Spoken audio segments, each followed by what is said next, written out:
this kind of stuff used to happen all the time, and now I'm very excited, very much into what we're getting with the next generation and the news and the leaks and stuff like that. Maybe we hear something tonight at CES about the PS5. Maybe we don't. I don't know.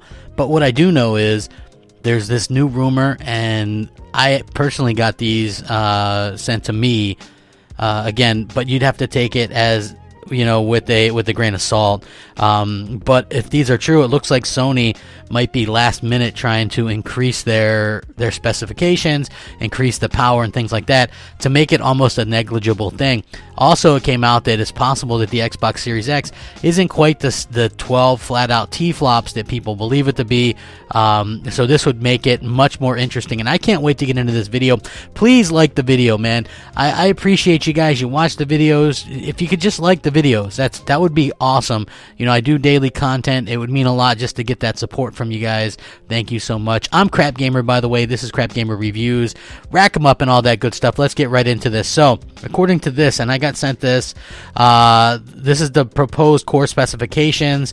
APU Zen 2 semi-custom 7nm CPU with 8 cores, 16 threads at 3.5 gigahertz. The RDNA 2 semi-custom blah blah blah. We already know that stuff, but okay. So here's the important thing: the semi-custom 7nm GPU with 40 compute units at 2 gigahertz, up to 10 T-flops at a peak, which is higher than the 9.2 that we had heard previously. So that's going to be very important going forward as well. Hardware ray tracing accelerator contained with an APU die for shadows, reflections, global illuminations, and particles.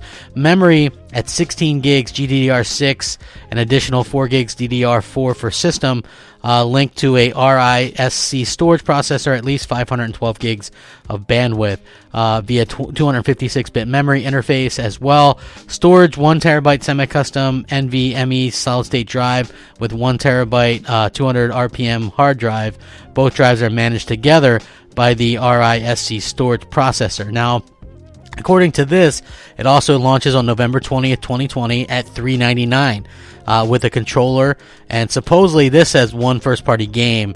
Various game bundles are going to be announced as well. So, again, this would be rumored at 10.25 T-flops at the peak, which is higher than what we had been told before, and I think that that's something that would be very, very critical going forward.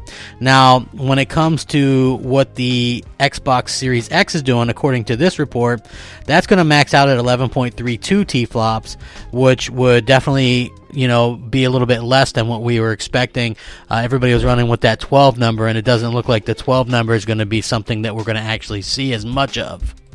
So this would be very, very interesting if it proves true. Again, you got to take everything with a grain of salt, but when a lot of these things get sent out anonymously like this or reported on, they could be true, and it wouldn't actually surprise me to see Sony push for almost as much power as they could, and the Xbox not to be that 12, because we haven't actually heard them say 12 T-flops. We've heard guesses and stuff like that.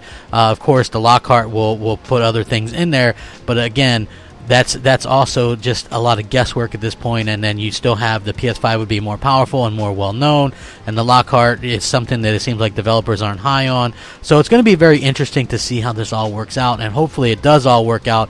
But again, very, very interesting and cool stuff. Let me know what you think. Like, share, subscribe, rack 'em up. Crapgamer out.